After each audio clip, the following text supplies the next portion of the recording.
Okay, so I'm doing my video on generalized anxiety disorder, and I chose this because I actually deal with it. So while I'm doing the video, I'm going to be putting on a face mask because this is one of my self-care like self-care things that I do to like relax and get my mind off of things. And self-care is very big when you're trying to heal yourself from anxiety.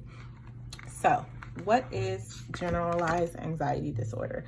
Basically, it's a constant worry, constant and excessive worry. And I mean, that's something that I have been plagued with.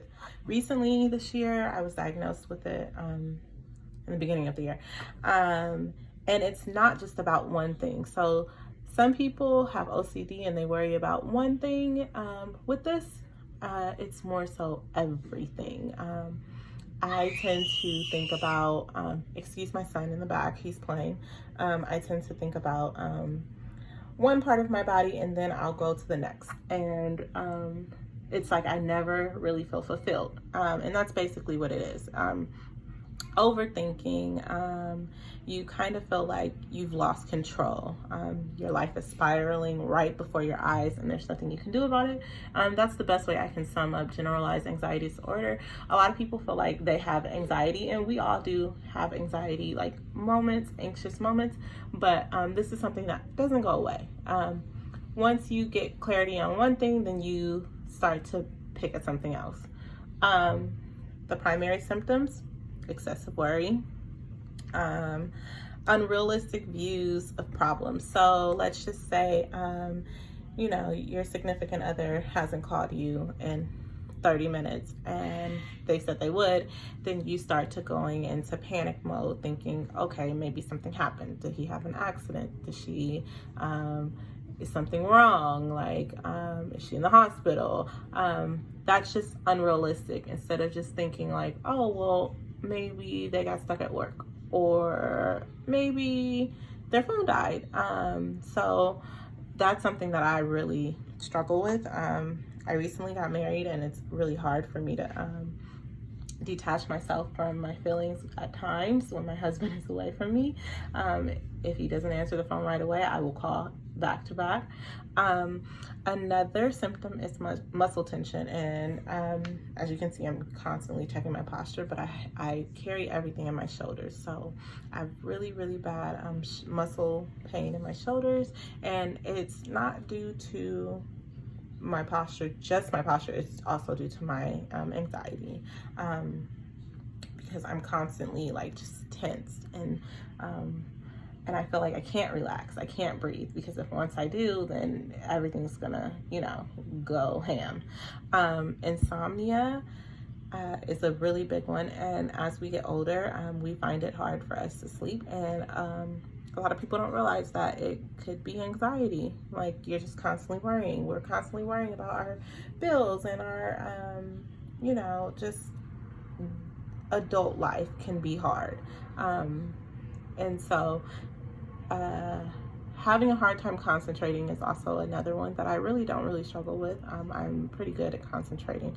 And headaches is another one, another symptom of generalized anxiety disorder. The prevalence rate of it is, it says 2.7% of adults in the United States has struggled with GAD. That's the short way to say it, over the past year, and actually it was higher in women. And I want to say that I feel like as women we put a lot on ourselves, and that's probably why the numbers are a little bit higher, because we tend to have more of the home responsibilities, and then also we take on the responsibilities at work, and not to say that we are more responsible than men, but it's just that we tend to take on the mom life, the school life, the work life a little differently. And so I think that women have a harder time maybe expressing themselves, because we always feel like we have to be on the go, or we have to prove ourselves, and that may be why it could be higher in women.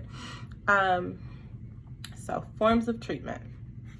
Self-care is a really big one for me. I'm not really big into medicine, so self-care has been something that I have like really like pushed myself to do. I have to like really like set my time and make sure that I have time for myself.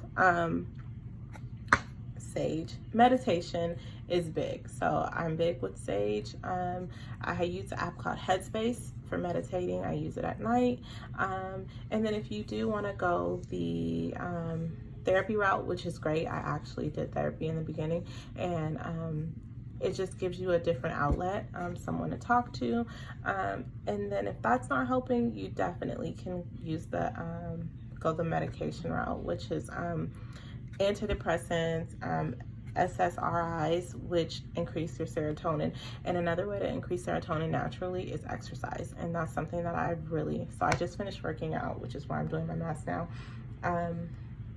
That has really helped me over this past year, just to gather my thoughts. Also, you want to stay away from caffeine. Caffeine is something that it gets your body going, so you can't really calm down, and then you're just like worrying like nonstop. So yeah, I hope you enjoyed my video, and yeah.